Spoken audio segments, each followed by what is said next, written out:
नमस्ते दोस्तों, कैसे हैं आप लोग। उम्मीद करता हूं आप सभी अच्छे, स्वस्थ, मस्त और अच्छे से पढ़ाई कर रहे होंगे। मैं अभिप्राय आपका अभी फ्यूचर फोकस क्लासेज में स्वागत करता हूं। आज का हमारा टॉपिक है क्लास 10th और 9th के स्टूडेंट्स के लिए संख्याओं का वर्गीकरण। जो आपका पहला चैप्टर होता है मैथ में, एनसीईआरटी के मैथ में वास्तविक संख्या में। एनसीईआरटी का सभी मैथ में होता है वास्तविक संख्याएं, ठीक है। वास्तविक संख्याएं सभी में होती हैं, तो उसमें वास्तविक संख्याएं कहाँ से आई, क्या हुआ, कैसे शुरुआत हुई इनकी, उसका हम बेसिक से पढ़ेंगे, एकदम बेसिक कॉन्सेप्ट से, ठीक है, बिल्कुल जीरो लेवल से। तो आज हम यही टॉपिक पढ़ेंगे, संख्याओं का वर्गीकरण, संख्या क्या होती हैं और कितने प्रकार होते हैं इनके। तो चलिए शुरू करते हैं।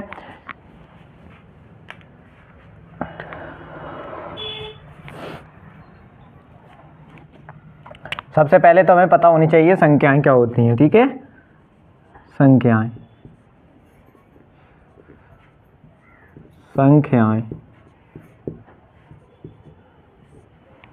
ठीक है। संख्याएं क्या होती हैं? वे गणितीय वस्तुएं जिनका उपयोग हम मापने, गिनने और नामकरण करने के लिए करते हैं। संख्या क्या होती है? वे गणितीय वस्तुएं जिनका उपयोग हम मापने, गिनने और नामकरण करने के लिए करते हैं।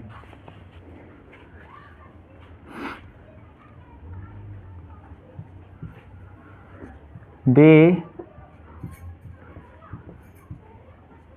गणितीय वस्तुएं,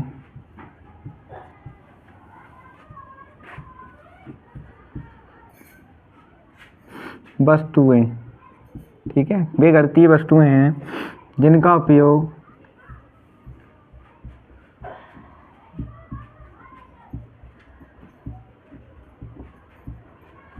संख्या क्या है? वे गणितीय वस्तुएं हैं जिनका उपयोग मापने,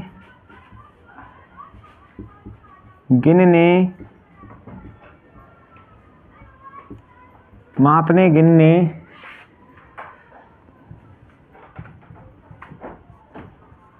नामकरण के लिए किया जाता है, ठीक है। वे गणितीय वस्तुएं जिनका उपयोग मापने, गिनने और तथा नामकरण के लिए किया जाता है। हाँ, तथा लगा दें, ठीक है। यहाँ से ये ठीक, इतनी बात क्लियर हुई आपको कि संख्याएं क्या होती हैं। संख्याएं वे गणितीय वस्तुएं हैं जिनका उपयोग हम मापने, गिनने तथा नामकरण के लिए करते हैं। यहाँ तक ये आप टॉपिक क्लियर हुआ आपको।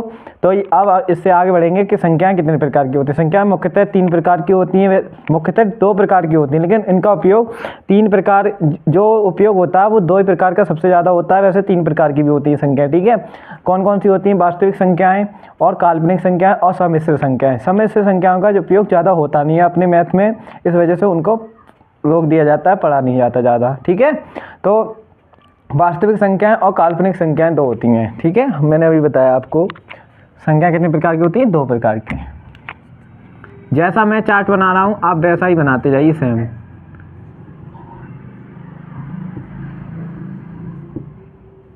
ठीक है।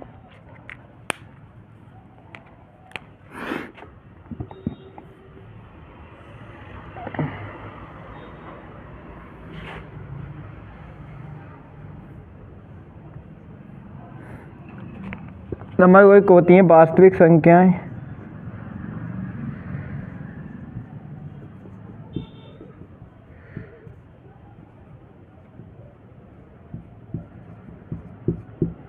वास्तविक संख्याएं, और यहाँ पे नंबर 2 में होती हैं काल्पनिक संख्या,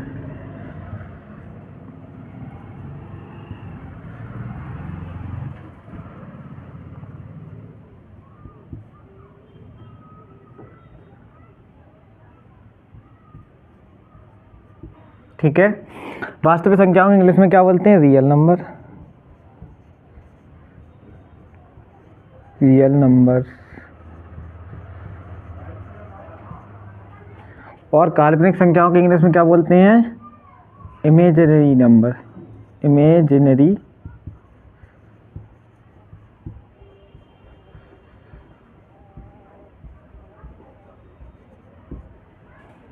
ओके है, यहाँ तक आपको बात समझ में आ रही है हमारी? आप कहें भैया बिल्कुल एकदम से क्लियर हो रही है, ठीक है। तो अब हम देखते हैं कि वास्तविक संख्याएं होती क्या हैं। वास्तविक संख्या क्या होती हैं? वे सभी संख्याएं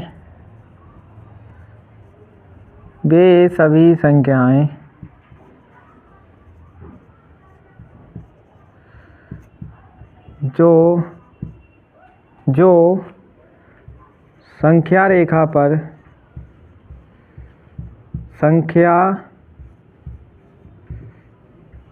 रेखा पर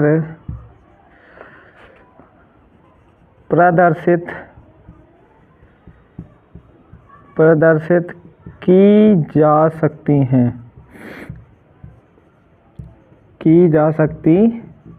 हैं। ठीक है। और ये वाली क्या होती काल्पनिक संख्याएं? कि वे सभी संख्याएं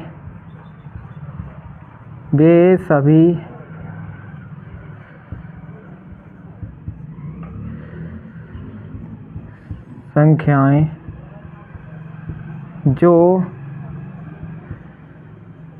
संख्या रेखा पर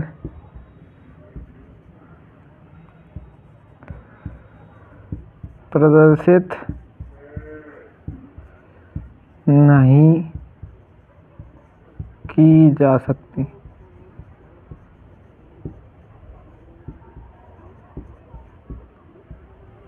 ठीक है, ये आपको दोनों चीज़ क्लियर हुई हमारी।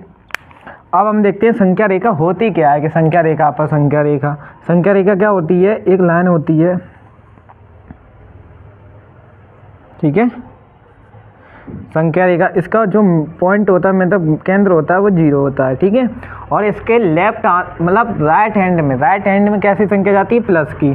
तो 3 4 5 6, ठीक है, 7 हो गई। इधर 1 2 3 4 5 6 7, और इधर कैसी जाएगी? अब देखो, इधर हमारा सीधा हाथ पड़ रहा है, मतलब राइट हैंड, और इधर पड़ रहा है लेफ्ट हैंड, तो मतलब डेढ़ा हाथ। आप जिधर भी नोटबुक लेके बैठे हैं, उधर जिस तरफ मुंह करके काम कर रहे हैं आप, ठीक है, नोटबुक पे ऐसे लिख रहे हैं, उसके सीधे हाथ पे जाएगी प्लस वाली संख्या, और डेढ़े हाथ पे जाएगी माइनस वाली संख्या। मतलब राइट हैंड पे प्लस की और लेफ्ट हैंड पे माइनस की। ठीक है, तो इसमें क्या प्लस की जाएगी? 1 2 3 4 5 6 7, और अनंत तक जाती है। ठीक है, और यहाँ क्या जाएगी? -1 -2 -3 -4 -5 -6 -7। ठीक है, यहाँ तक आपको बात क्लियर हुई? ठीक है, यहाँ तक क्लियर है आपको, उम्मीद करता हूँ बात क्लियर होगी। अब इसमें एक पॉइंट और लिख लीजिए कि अगर वर्गमूल के अंदर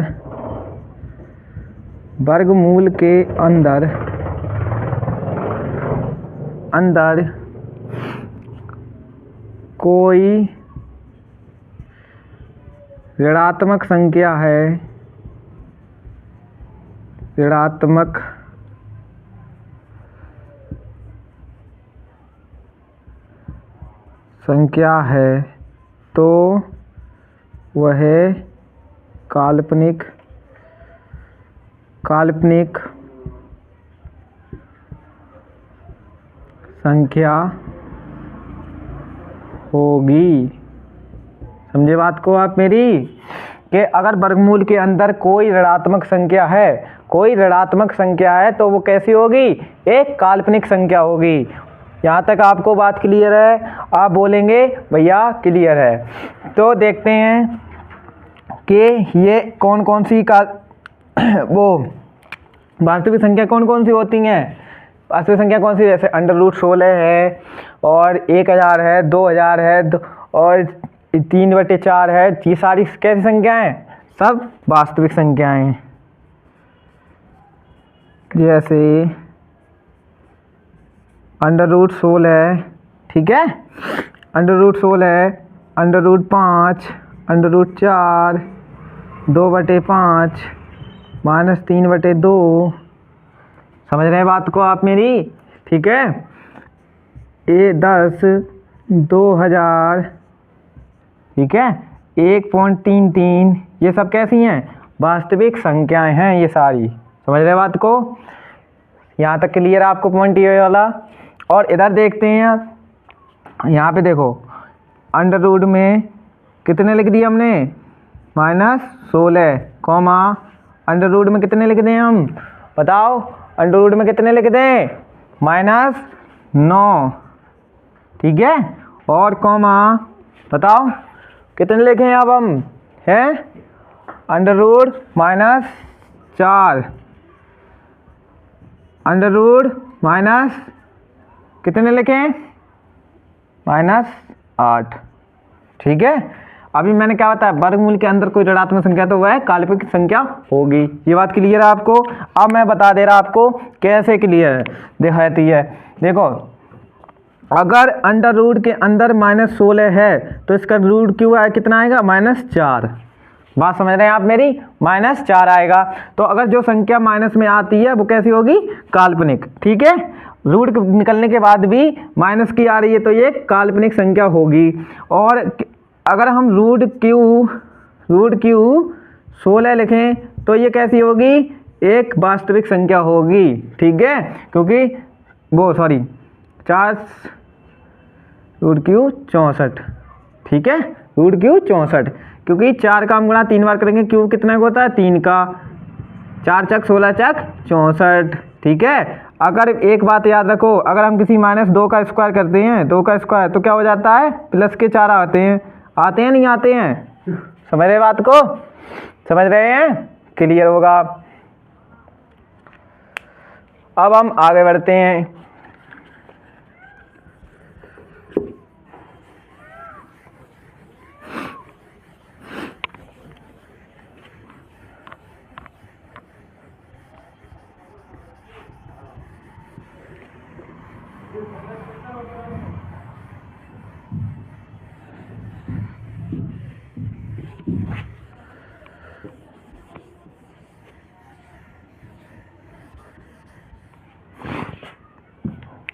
ठीक है, अब हमने कितनी पढ़ी, वास्तविक संख्याएं 2 प्रकार की होती है, वास्तविक और काल्पनिक। और अब हम संख्याएं पढ़ेंगे, काल्पनिक का कोई प्रकार नहीं होता, वो वहीं रुक जाती हैं। अब इसमें क्या आएंगे हम, वास्तविक संख्याएं। वास्तविक संख्या कितने प्रकार की होती हैं, 2 प्रकार की।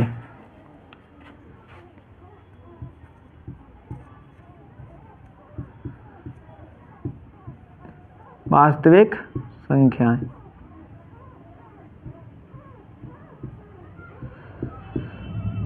ठीक है। वास्तविक संख्या मैंने कितनी प्रकार की बोली, 2 प्रकार की, ठीक है। तो सबसे पहले इनके 2 प्रकार लिखते हैं, कौन कौन सी होती हैं, कौन कौन सी होती हैं। आप बोलेंगे भैया परमेय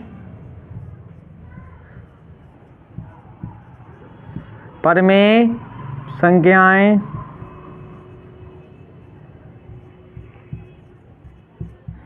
ठीक है, और अपरमेय संख्याएं।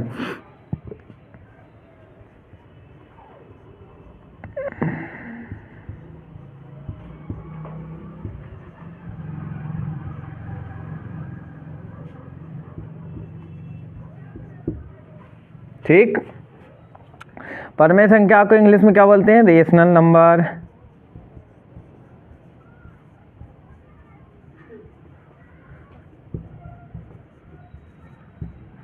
ठीक। और अपरमेय संख्या को क्या बोलते हैं, इरेशनल नंबर, रेशनल नंबर्स,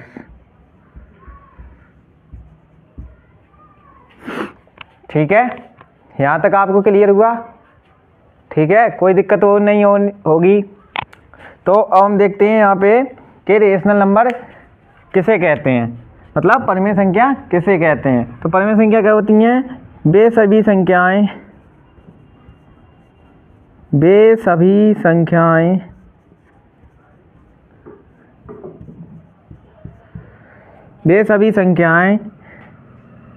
जिन्हें P/Q की फॉर्म P/Q के रूप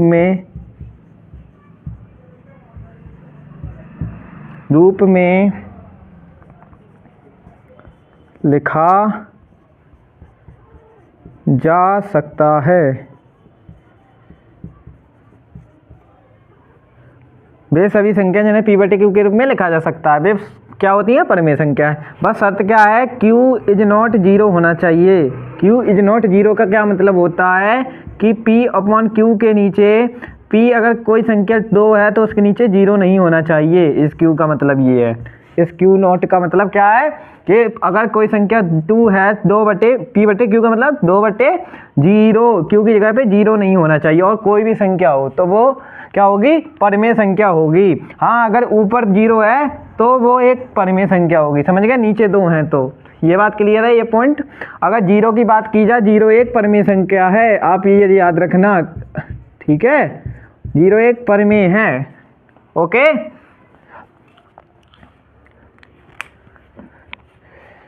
तो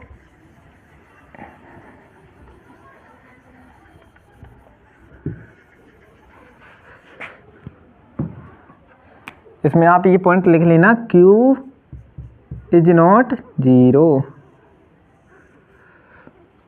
ठीक है, इसका मतलब यही है।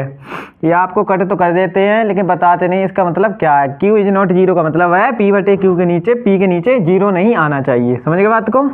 ठीक है, तो परिमेय संख्या कैसी होंगी? 2/5, 3/2, -1/2, √16, √25, ठीक है, √25/9। आप बोलेंगे भैया ये कैसे हो जाएंगी? अभी बताएगा आपका भाई। ठीक है, तो आगे देख लो 1.33, ठीक है, डॉट डॉट डॉट और भी होती हैं। अब देखो कैसे होती हैं कि √16 को क्या लिखते हैं हम? स्क्वायर कितने का होता है? 4 का, और 4 के नीचे हम 1 लगा सकते हैं। आप बोले भैया लगा सकते हैं। 5 का स्क्वायर होता है 25, 5 के नीचे 1 लगा सकते हैं। और 5 का स्क्वायर 25, 5 का स्क्वायर होता है 3, 9, 3 का तो 5/3 लिख सकते हैं इसका। अगर और देखो और बढ़ा दे रहा मैं, बस सीधी बात है, जिसे बटे के रूप में लिख सकें वो कैसी एक परिमेय संख्या है। ठीक है, वो कैसी एक परिमेय संख्या है। √Q 64, ठीक है, Q 64, √64, ठीक है, √64। ठीक, तो इतनी है। अब देखो मैं समझाऊंगा। इधर अपरिमेय संख्या क्या होती हैं? वे सभी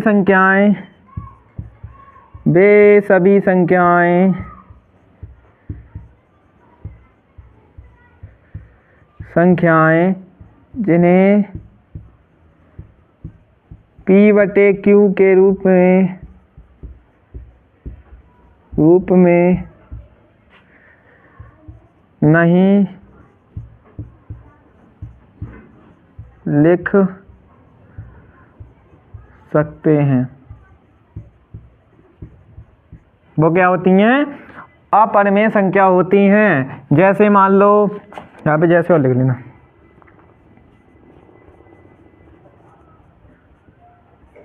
ठीक है, जैसे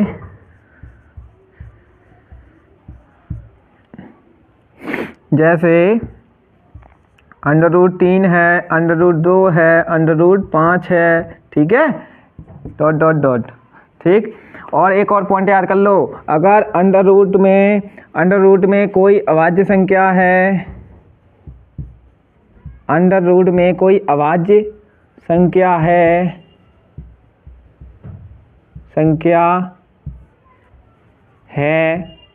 तो वह अपरिमेय होगी, अपरिमेय संख्या होगी। ठीक है, अभाज्य संख्या क्या होती हैं? आप बोलेंगे हम बताएंगे आपको, आप पढ़ते जाइए कि अभाज्य संख्या क्या होती है। आप अभी इतना ही नोट डाउन करें कि अंडर रूट में अगर कोई अभाज्य संख्या है तो वह एक अपरिमेय संख्या होगी। ठीक है, यहाँ तक क्लियर है आपको?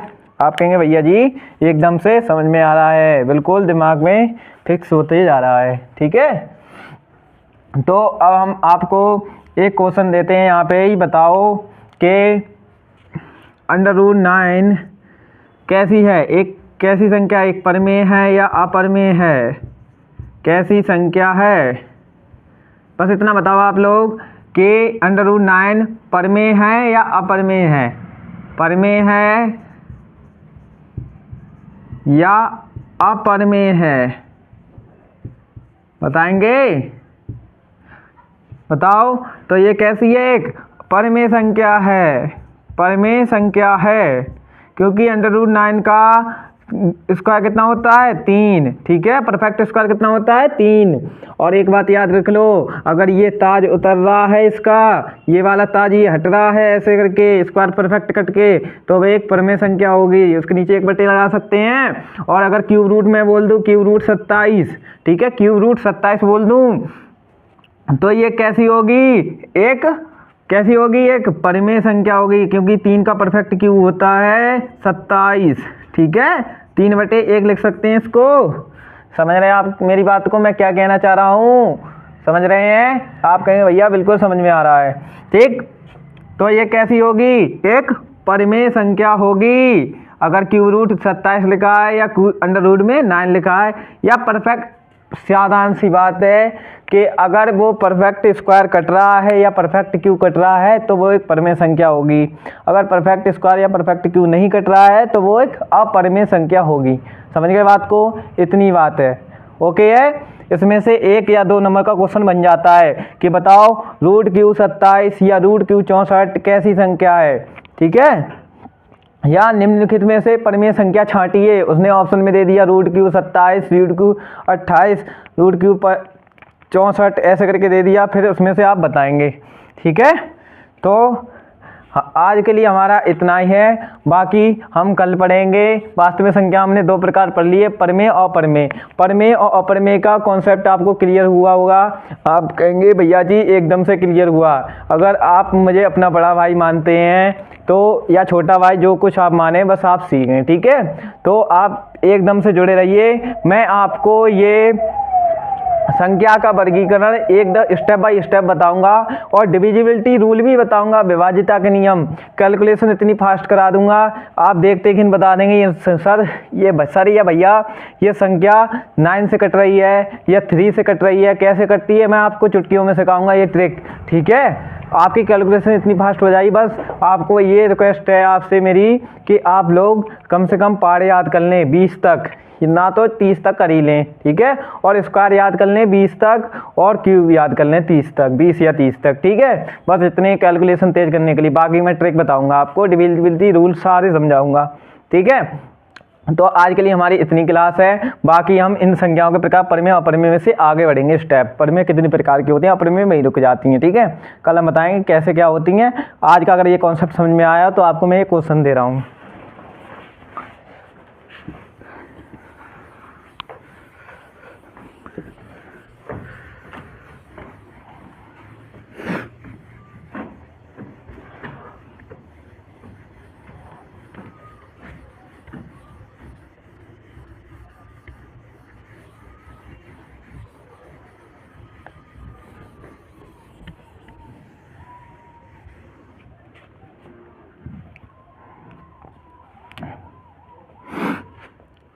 एक मिनट,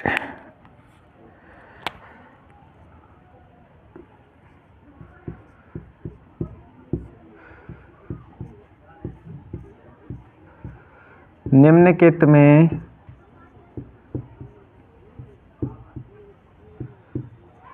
परिमेय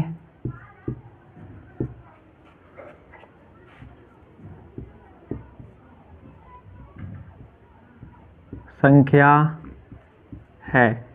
ठीक है, ऑप्शन ए है √37, बी है √42, सी है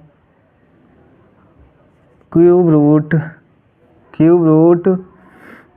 216, डी है क्यूब रूट 52।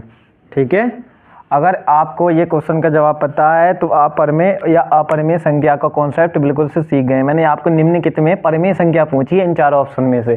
ठीक है, आप लोग परिमेय संख्या बताएंगे और देखते हैं कितने लोग बता पाते हैं, और कमेंट में ज़रूर आंसर बताएं। अगर आपको पता है तो जो कुछ आंसर पता हो आपको कमेंट में A B C D वो छोड़ें। ठीक है, और आज के लिए इतना ही। और बाकी वीडियो आपको अच्छा लगा हो तो वीडियो को लाइक करें, चैनल को सब्सक्राइब करें और अपने दोस्तों को भी बताएं। ठीक है, धन्यवाद।